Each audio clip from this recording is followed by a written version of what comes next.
ابو سلمہ بن عبد الرحمن نے بیان کیا، کہا کہ مجھ سے ابو ہریرہ رضی اللہ عنہ نے بیان کیا، انہوں نے کہا کہ جب اللہ تعالیٰ نے رسول کریم صلی اللہ علیہ وسلم کو مکہ فتح کرا دیا تو آپ لوگوں کے سامنے کھڑے ہوئے اور اللہ تعالیٰ کی حمد و ثنا کے بعد فرمایا، اللہ تعالیٰ نے ہاتھیوں کے لشکر کو مکے سے روک دیا تھا لیکن اپنے رسول اور مسلمانوں کو اسے فتح کرا دیا۔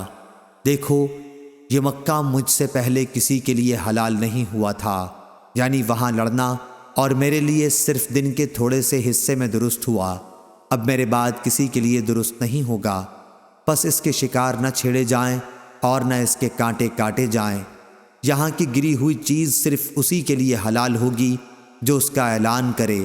جس کا کوئی آدمی قتل کیا گیا ہو اسے دو باتوں کا اختیار ہے، یا قاتل سے فدیہ مال لے لے یا جان کے بدلے جان۔ حضرت عباس رضی اللہ عنہ نے کہا، یا رسول اللہ صلی اللہ علیہ وسلم، اذخر کاٹنے کی اجازت ہو، کیونکہ ہم اسے اپنی قبروں اور گھروں میں استعمال کرتے ہیں۔ تو آپ صلی اللہ علیہ وسلم نے فرمایا کہ اچھا، اذخر کاٹنے کی اجازت ہے۔